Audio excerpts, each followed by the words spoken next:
These are socks where the top has a mock rib hem. Mock rib hems are very versatile. They're about the only hem that works well with stretch cottons and lycra spandex. But they're also very appropriate for your wool knitting, like these Argyle socks. They're really great for doing the bottom of a cast-on sack where you thread a tie in and through the hem. You do this because it's double thicknesses. It just goes through the hem. A mock rib hem is based on taking every other needle out and just knitting with half your needles, evenly spaced all around your cylinder. Also particular to a mock rib hem is that you need to crank twice as many rows as the hem you want to see. To thread an I-cord through the bottom of a mock rib hem on a cast-on sack or the top of a purse, find center, lengthwise and widthwise. Then use a latch hook rug tool and go in and out, over 3 rows, under 3 rows, over 3 rows, about 3/4 of the way around. And you're doing this in between the layers of the mock rib hem. Then you attach the end, unknotted end, to the latch hook at the end and just pull it through.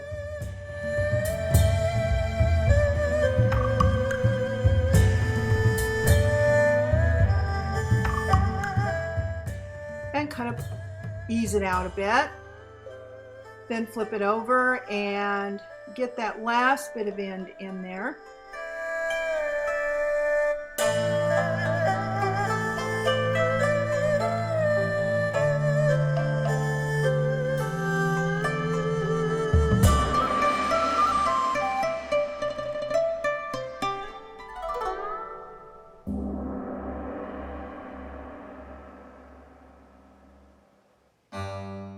And once you've got the ends through, you just even them up.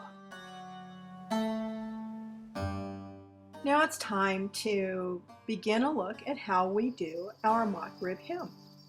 With your carrier at the right half mark, start your mock rib hem on the back right target needle, just past the right half mark.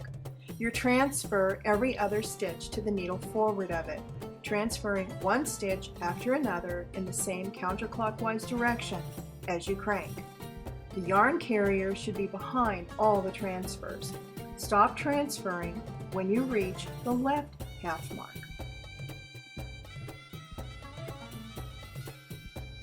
Once we've gotten about halfway around the cylinder, we'll start to lift our needles so that we'll remember we need to take them out. It's not an uncommon thing when you're first learning to do a mock rib hem that you do your transfers, but then you forget to take your needles out.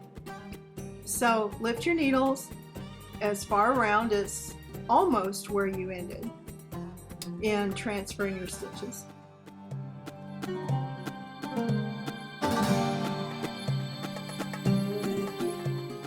And we'll start to remove those needles so that you can be sure to have a true mock rib hem and not just a row of pretty eyelets.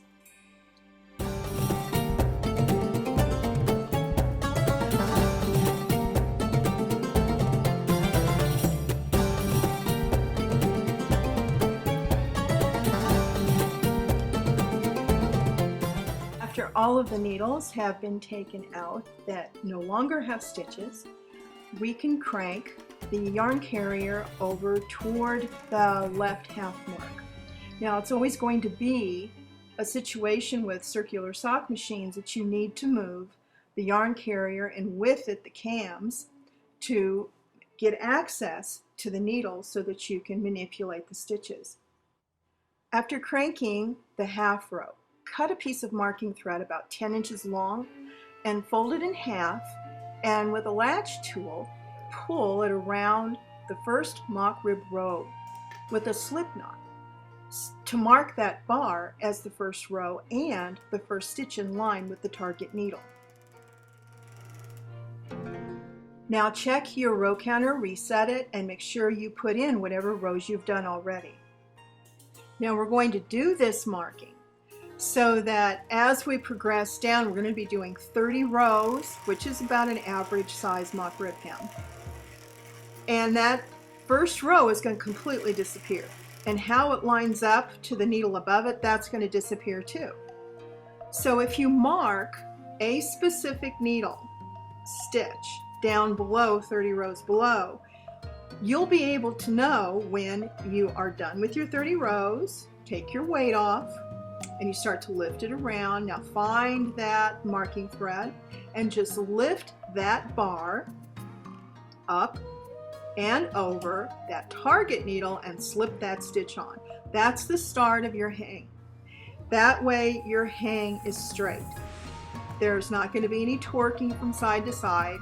And if you now begin to fold over and around as you go around your cylinder, you will be able to see that first, right there, that first every other needle stitch, which is wider than the every needle stitch. And it's that first row of every other needle stitch, the wider one, that you want to go around and pick up and set on the needles, which is still every other needle.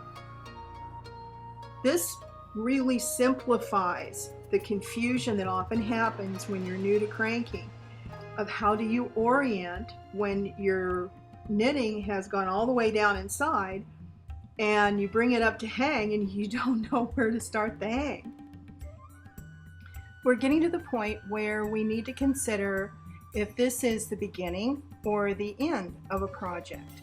If this is the beginning of a sock, then as soon as we get over to the side, before we move the yarn carrier, we need to put the needles back in again ahead of the yarn carrier so that along the top edge you do not have eyelets, unless of course you want the eyelets. Make that decision, eyelets, no eyelets, and then put your needles back in.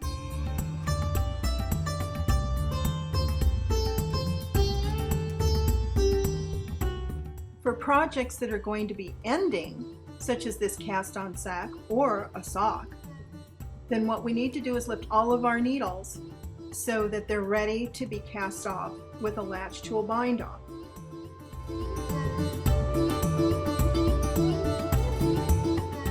As you watch the last two bars being lifted to complete the hem, come back and join us in our next lesson on latch tool bind offs.